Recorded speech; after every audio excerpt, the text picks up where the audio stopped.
Hi, my name's Sarah Kavanagh, and today I'm going to be sharing with you my experience on losing my hair. So basically I found out that I needed chemotherapy, and I decided that that wasn't for me, losing my hair, as I'm a hairdresser and hair is my life basically, and I was so upset at the thoughts of losing my hair.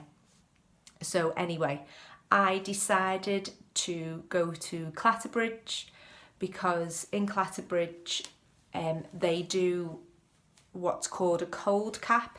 So basically, while you're having chemotherapy, you have your head frozen, basically frozen with a cap.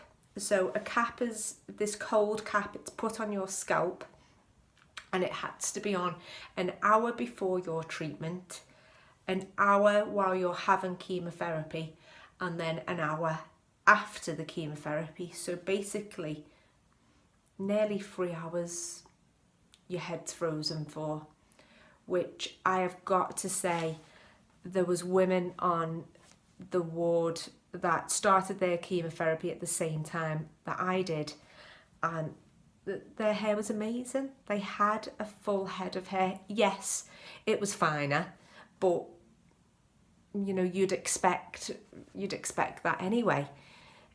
You know, having chemotherapy, you're going to lose all your hair, so you know, if you can save your hair as a woman, you know, that was really important to me. Plus, being a hairdresser, and hair is what I do for a living, that was a big thing for me. So anyway, I'll stop rambling now.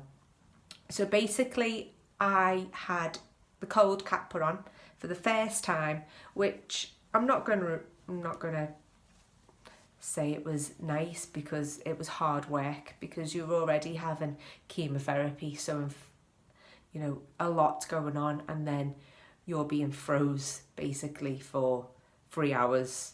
So it doesn't, you know, it's not great, but them women, all I can say is they are warriors. I had three goes at doing it, and basically it stopped working for me, because when the cap was put on me the first time, you know, this is a new procedure, so basically there was just an error. The cold caps can't all fit. You have to, there's probably about 50 caps, and you have to try out each cap to see what fits your head. But this cap, obviously, it just wasn't put on tight enough, and it wasn't the nurse's fault. If anyone's fault, it was mine. Because I had an air pocket, and basically, because you're getting frozen, your head gets froze, and because that cap didn't touch here, it missed out like a halo. So when I went for my second round of chemotherapy, I'd experienced some hair loss just here, but I still had all my hair, all on my head. So I thought I just went with it. So basically I invested in headbands, and I've got plenty of headbands. So basically what I'd do of a morning, before the children would get up, I would literally put a headband on, or I was finding myself clipping my hair. My hair, by the way, was not curly like this. It had a slight wave to it, but it wasn't curly. And this wasn't my colour. But I will get back on to the subject anyway. So basically, I had my scalp frozen for the 3 hours, and it just wasn't successful for me, unfortunately. But the one thing I will say is, I had, you know, 2 rounds of chemotherapy and I'd lost this part of my hair, but I could hide it, and I felt normal going into shops and going into the likes of going to Tesco's. I felt okay because I still had hair, and obviously being a hairdresser, that was just important to me, and also protecting the children. I didn't want them to see me bald, basically, so I done it to protect them. But I must say, the children were not bothered in the slightest. So anyway, I'll get back onto the subject. I started losing my hair, so my husband just said to me, Sarah, shave it off. You know, what are you waiting for? Just come on, let's do it. And I must say, it was the best feeling ever. I just felt like I was getting this chance to like have this new hair, and I was embracing it then. To myself, by the way, nobody else. I had a wig lined up. So basically I will show you my wig. This was my wig that I wore, and it's a real hair wig. So basically it's got, well, it did have a netting around it, so it is amazing hair. I'm not too far off the colour now, but I will get onto that. My hair colour used to be red, so this is completely different. To anybody that sees me now, it's like a talking point. Oh my God, did you have a pen? I'm like, no, because people don't actually know that I've had breast cancer. You know, there are some people that know, obviously, that I had breast cancer, but not everybody knows the story behind the curly hair. So anyway, they'll know now.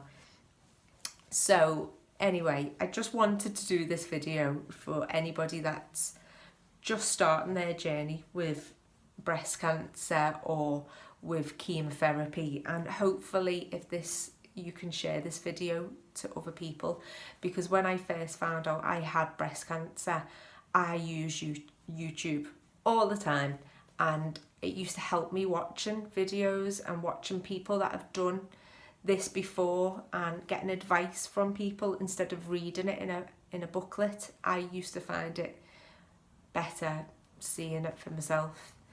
Anyway, I'm just totally rambling on about this whole scenario. Anyway, I would tell anybody that was going to go for the cold cap to definitely give it a go, because, you know, for all them other women that were in Clatterbridge at the time, all of them still had hair on their heads.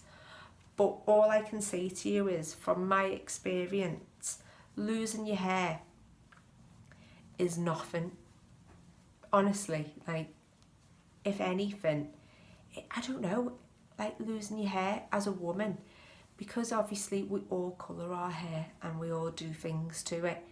It was like a Britney moment. Like, losing your hair the way she shaved the head off. Obviously Britney had a breakdown, I didn't have a breakdown, but when it started to grow back, it was amazing. So I had this big thing about the children. My two boys, I didn't want to see me being bald, and you know, I didn't want to freak them out, so I used to wear the wig. And if anything, when they did see me with no hair, they just thought it was amazing. I've got two young boys, and they really did think it was amazing. They were like, Mummy, I love your spiky hair. Because obviously I didn't show them my head when I was completely bald. You know, as a mum, you protect your children and you don't want them to see that side of things. So anyway, I would just like to offer some advice on when you found out that you need chemotherapy. just go and get yourself sorted.